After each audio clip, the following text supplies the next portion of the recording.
Have you ever had a crisis of meaning? Have you ever been like paralyzed by a choice?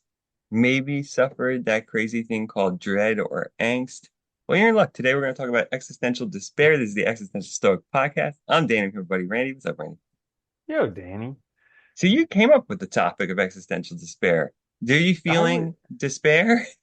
dude, I was thinking about it because the whole course of life is just messed up nowadays. It's like the whole goal of everything that you do is just accumulate more money. And then you get the more money and it doesn't fulfill anything at all.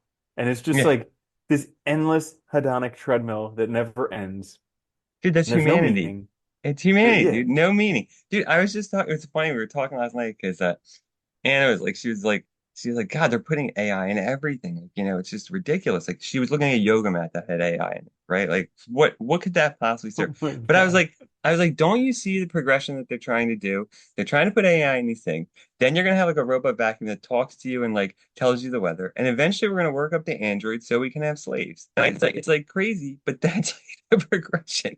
Like, really, it's insane. Yeah. Like, and it's like, but then we're gonna have even less meaning because then we're not gonna have work. And it's like we do these things that like are there's all these things that we produce that are so beneficial, but we use them in ways or we end up doing things with them that just make them like devoid, I think, or strips us of purpose, which I think is dangerous. hmm Yeah, Yeah. absolutely. And it's like I I was thinking about it also about these big freaking dinosaurs of people who just accumulate as much money as they can. And it's not like they're doing it back in the Henry Ford type of fashion where he paid his employees the highest that the market could bear so that they wouldn't go anywhere else. They're like literally paying their employees the least possible so that they can barely survive and they have to go get another job somewhere else. And it's just creating this almost unlivable reality. It is. Oh, it absolutely is, dude. I mean, like, I forget what the exact number is because when it's like it's like less than 20 people have the accumulated wealth of the bottom like 95% of people or something. And that's not far off from the actual fact. I forget what the actual number is, but that's pretty close. Like it's Mhm. absurd when you think about it. Like Yeah. there's like almost like 8 billion people or something. Like think about hmm that. I'm not talking about just the US. We're talking about the globally.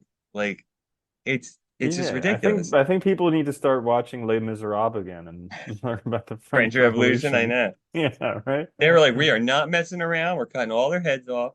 No, after this, like, we might get some innocent people, but that's okay.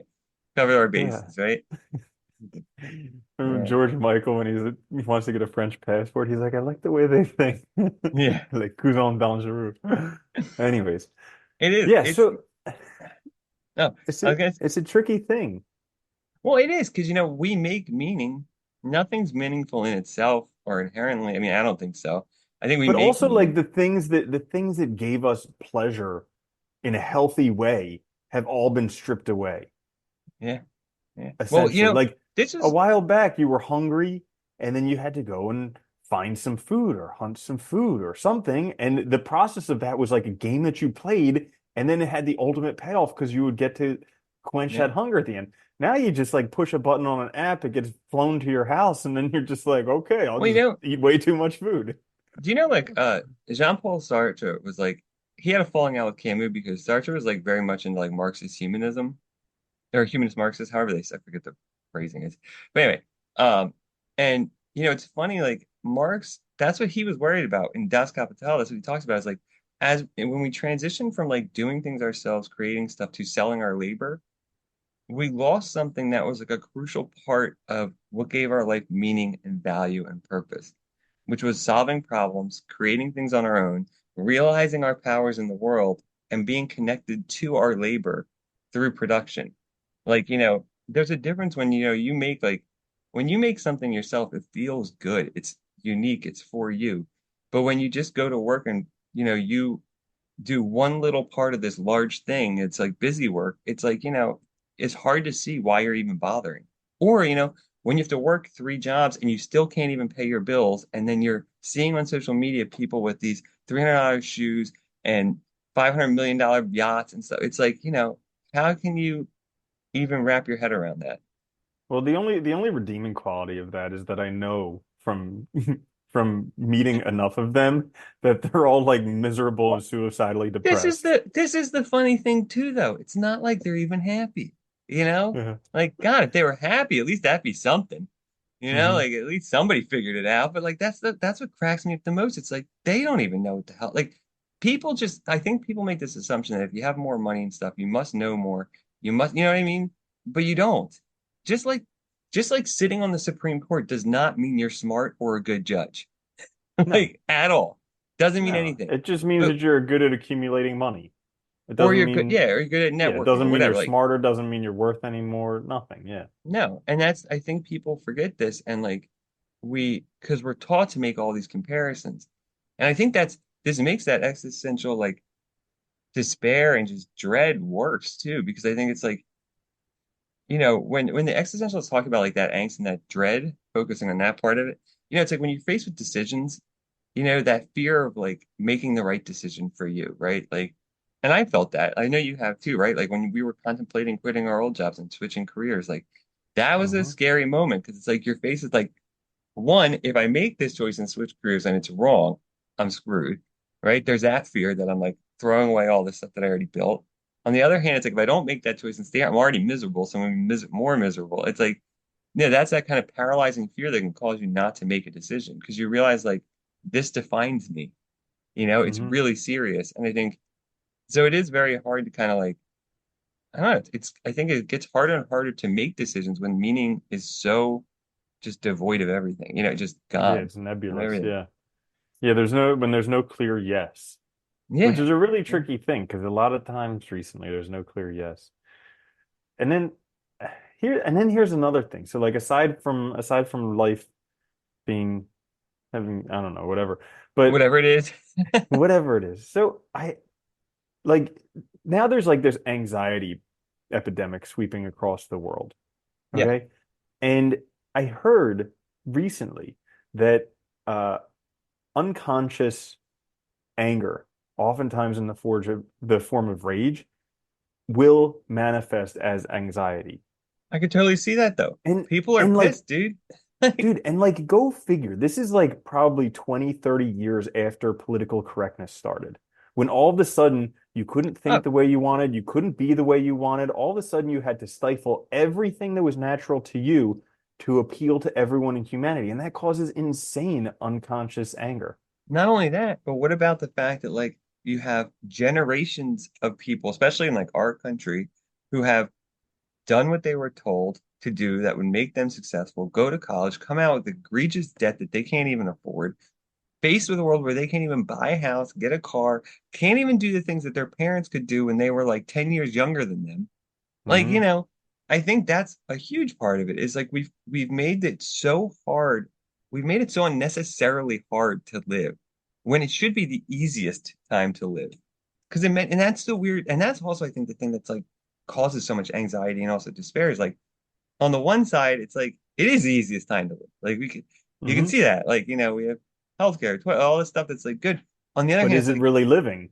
yeah, exactly. And I think that's the other side of it. This anxiety is coming up because people just like, you know, I don't know. I think back in the day, like we didn't have so much ongoing stress in our lives. Like we created so much stress with communication, with instant access to things, and like all this that I think, But also just we the don't know how to spare deal with time it. that we have. Like Yeah. even though people are working two jobs, it's they're not actually working most of the time. And like there's that saying the idle hands are the devil's plaything. Like, Yeah. people are only miserable when they have enough time to think about if they are miserable. And so I think that's part of it too, because there's just so much time and Well, and it's so easy to just waste time scrolling, looking at things, looking at people that have more than you, or that presumably do, because it's like half of it's. I mean, like I love when you see stuff on like YouTube influencers and stuff where like they're renting all this crap to appear a certain way, but well, they really that's what started the whole freaking craze. Ty Lopez in his garage, yeah, he's like, "This is my Lamborghini, but this yeah, isn't the most important thing. These are my books." yeah, And he rented the Lamborghini and probably rented the freaking books. right. Or he went to like one of those Hmm. free book drops and just took them. Hmm. Yeah, Hmm. right. Yes, I mean, I don't know. how do you deal with this though? Because this is actually, it was funny when you messaged me this topic the other day. Like it was funny because I was just talking to Anna about this because like we were both just talking about this, like how like it's so hard sometimes to like feel optimistic about the future or to like to even like think that like the things you're doing are gonna pay off because like it just seems like everything is aimed to rip you off now, to Hmm. put you down, like and like it so it is really difficult to see that. So like what do you do when you're faced with this despair and like Yeah, I've been struggling with it a lot this past week because, like, you do all this stuff that you're supposed to do, and eventually you get to where you're supposed to be secure and whatever. But it's like you never feel freaking secure because it's like, well, there could be another financial collapse. The bank could just lose all your money and be like, hey, sorry. well, And because yeah, that's all an illusion because you can only do what you can for yourself. You can't control all that stuff, right? So yeah. it's like you can do your best to sell yourself up as best as you can, but like I mean, there could be like you could have your money in something and it could be gone the next day. I remember in 2008, Hmm. remember when people lost their retirement funds like entirely? Like Yep. that was insane. And like Yep. so like it could all go away in an instant. So like, yeah, I mean there is that. Like you can only Yeah, prepare like so freaking much. Enron. Yeah, That's yeah, they why just that's why stole we everything. really do need a French Revolution. Like this whole thing against cruel and unusual punishment. I think we Yeah. should reinstate cruel and unusual punishment for maybe like 10 years to just get people to stop acting so messed up. And then eventually, Especially like these like, these business majors. yeah, especially, yeah, exactly. The white collar crime, like take care of that for 10 years, like clean stuff up to where people actually live a life of value and Yeah. virtue and stuff like that.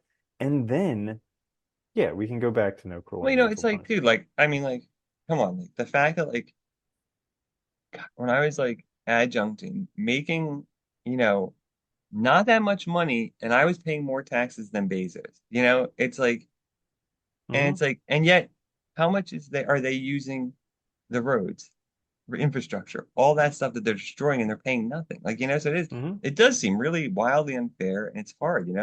I think Camus was onto something though when he talks about absurdity, because like, you know, this world is a construct. It's something we made up. It's only as meaningful Hmm. as we make it.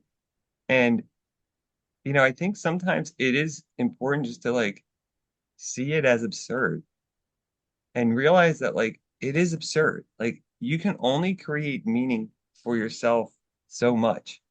And the world is always going to be absurd. The human condition is only going to be absurd. We can ask the universe as much as we want, why? It's never going to respond.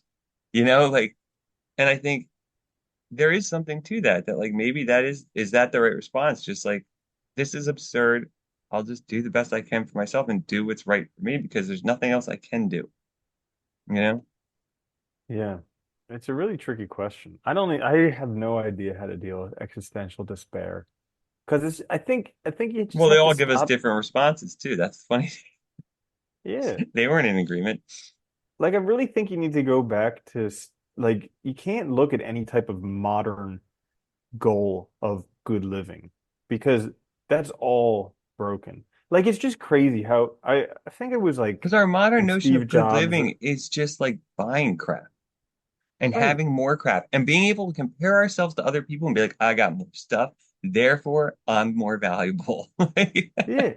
But it's like people are so hypocritical just because they're incentivized to gain as much money as quickly as possible. And so they do stuff that's just like madness. Like I Yeah. remember I was reading in Steve Jobs' biography how he like he invented the iPhone, the iPad, all this stuff, and yet he did not allow his children to use them. He sent his kids to a school where they were not allowed to use them. And like that's what a ton of people are doing in Silicon Valley. So like they're all creating this addictive, like super highly Hmm. addictive technology. And won't let their kids And use they're them at all. spreading it out to everyone all across the world. And then they're saying, not our children. No, Yeah. that's okay. And it's just like, what kind of hypocritical life do you live where you just like do that stuff to other people, but not to you? Because you just don't care? And the funny thing is, Hmm. but I think this is where I think existentialism and stuff is important because at the end of the day, you live with that. I often wonder sometimes whether their misery, because all these people are miserable, isn't tied to unconsciously, kind of like self-hate or guilt and stuff for like, Hmm. because they know what they're doing. I don't care. You can say whatever you want. they have to be somewhat aware of what they're doing. Well, they definitely are. If they're not letting their kids on the freaking phones, they definitely are 100% aware of what they're doing, right? Yeah. So it's like, I do wonder that. And I think that's the other side of this, which is, like we have to live with ourselves, right? And like we live in the world we create, and I think that's a big part of this. So doing stuff more like that's aligned with our real values is way more important at the end of the day. And Hmm. that's the other funny thing. Like we also like created this world where like we tell people that they get all this crap as fast as they can. It's like I think I might have mentioned this before, but it's like I always laugh when I read things like about like science journals like having to retract stuff because there was like fraudulent stuff. It's like no kidding there Oh, was awesome. because all you've told people is you have to get A's, you have to do the best, but you've never told them that the work mattered. It just mattered what the results were. So it's like of course they're going to do that because that'll move them forward faster, right? And that's all that matters Hmm. is the results. Like yeah, I think we're too results oriented. That's part of the problem. Hmm. It is interesting. Yeah. The yeah, I guess dealing with existential despair, you kind of have to start listening to yourself and Yeah. figuring out what to do with that. You have to listen to yourself. I think like Nietzsche, for Nietzsche, it's like I think a lot more of like listening to yourself, knowing yourself, and like setting goals and achievements for yourself, right? Like giving yourselves purpose, literally, is one way to address it, right? For Camus, it's more of like a kind of almost it's like a recognition of the absurd and almost passive, like a realization that nothing you do will matter. So like Hmm. then nothing matters, therefore you can do whatever you want, right? Everything's permitted. So in that sense, it's like doing what's aligned with you. I think for all the existentialists, we get this realization that like, you can live however you want in the world. All you have to do is do it, right? The only thing Hmm. stopping you is you. So like I think understanding that is also important. Like you can make changes in your life that can hopefully help with that emptiness of meaning and try and fill it with like meaning or values that work for you. But you have to find them. You have to be self-aware and it takes time. It's hard. So I think that's Yeah. the other frustration. There is no like 24-hour fix, right? This is like, dealing with it can take time and it can be very hard. Yeah. Yeah. And unfortunately, like it's one of those things where it can uh because it's so easy to become outcome focused, like results oriented. And you're like, Oh yeah. well, yeah, I'll fix everything with myself once I get to this thing that I have. And Dude. Yeah, that is and like it's the famous thing, right? Like, oh, we'll get this once we have X, Y, and Z taken care of. Like when all this stuff's perfect, then we'll move on to the next thing. And it's like, well, never's gonna be perfect. yeah. Yeah, it's like you can gain the whole world, but what's the worth of it if you lose yourself in doing so? And it's kind of like I think maybe you had to again, this is just something that could work, but like maybe just trying to limit these newer types of things, like all of these modern inventions, like limit them, go back to doing stuff old style. Maybe those people who like listen to vinyl records and like, do their own laundry by hand and Yeah. plant stuff in the backyard and have a chicken farm. Maybe they're onto something. Who knows?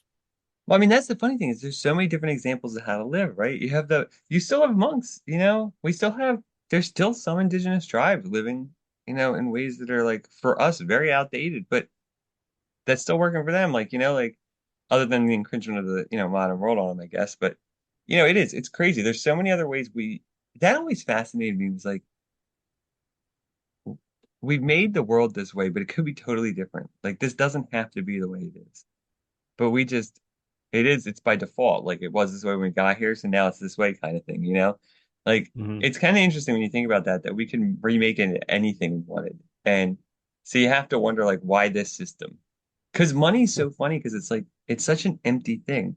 I think that's why people that like do start chasing it, they can't stop. Because there is no point at which you say, I have enough. I've reached my goal because guess what? You can always go higher. There's always somebody else that has more. You can always raise Hmm. the bar. So it's like, yeah, Yeah, it's an and unending you're oh, and treadmill. no matter how much money you have, there's always going to be moments where you feel miserable. There's always going to be moments where you feel not good enough, and then you're like, oh well, that must just be because they have more money. If I had Yeah. that, then I wouldn't feel this. So let's go do that. Well, and it's like every famous person has ever said, right? The money also doesn't solve your problems. That's the funny thing. Mm-mm. It solves certain specific problems. Other than that, it doesn't solve anything. It doesn't fix Wow, you, you know? man. Yeah. It is And it crazy. gives you more problems. Like I think it's pretty crazy how like back maybe in the 90s there was that more money, more problems song. And people still they're just like, no, more money is less problems. And it's like, nah, maybe not. Maybe not, right? It changes a lot of things, especially in a world where everything's valued based on money. Hmm. Yeah, yeah. Existential. Did we said we were going to talk about something else in this existential despair episode? You remember what it was? Something that you were just talking about. Uh, Yeah. I think that was in the oh, that was I was talking about the goals thing, just because that was interesting.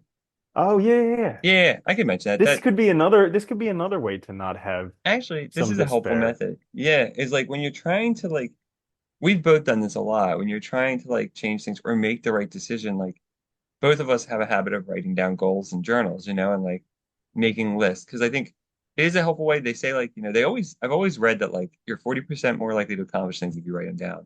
But I was laughing because I had messaged you the other night because I have like a planner and I happened to stumble upon I had made a list in the back of goals I wanted to accomplish for like programming because this is back when we were learning. It was like probably a couple of years ago. And I hadn't looked at it again. I just forgot it was there. And I found it and they were all completed.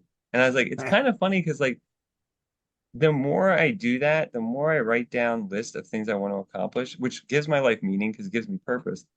It's funny that I notice like the more it creates like a little mini commitment in my brain that I don't even realize is there. And like it just gets done. It's kind of cool how that works out.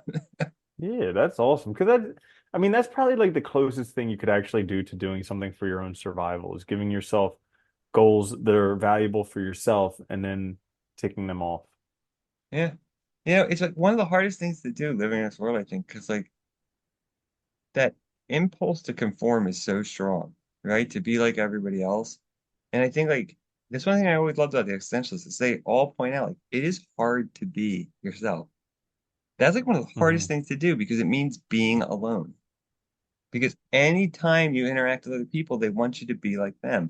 They want you to conform. They want you to do these things. So it's like it is really hard to be like just an individual. And I think that's why so many people are struggling with anxiety, depression, like all these factors that we've been talking about. And it's like really hard to like break free of that. So I think the only way is to like start focusing on yourself. Like, is this really right for me? Why am I doing this? Am I doing it for me or for other people? Why do I feel obliged to do these things? Like, are they my obligations or are they obligations that people are placing on me? Like, start thinking in those terms and try and figure out like what life do I really want? Yeah. When I was experiencing some of the existential despair the other day, it was pretty crazy like to try to imagine other people having as terrible feelings as I was having at that moment. Yeah. Because everybody else looked like they had, no problems whatsoever, but you can't tell from looking at other people, and that's the tricky part. Well, that's the funny thing, right? Because we've all been trained that when we're out in the world to put that mask on so no one can read us because for like lots of reasons, right? Because one, it's deemed, you know, it's not etiquette and not part of the norms to like express that stuff. I think it's also been damaging to us, you know? Think Hmm. about it. How often do you have like real conversations with people about things that really matter? Like, Hmm. it's like Yeah, barely with you, yeah, but exactly, yeah. right? With very few people, that's what I mean. Like, and Yeah. people are uncomfortable about it. I think this is one of the other things that's difficult when you're trying, like when you're struggling with this, is like having somebody to talk to can be so helpful. But when you only have yourself, it's really hard. So like journaling is a very good method to kind of get that out there and have a conversation or a dialogue, even with Hmm. yourself. Yeah. Yeah. Sweet. Anything else you want to Well, add? no, All that's right. all. Well, there you have it. Existential dread. I mean, I think, or despair, which is similar anyway. I think it is hard. It's going to be with us. But if you like this episode, please like, share, subscribe. It helps us out a lot. Even leave a review. You can check us out on YouTube or wherever you get your podcast. We'll be back later this week with another episode. Until then, later, Andy. Later, Danny.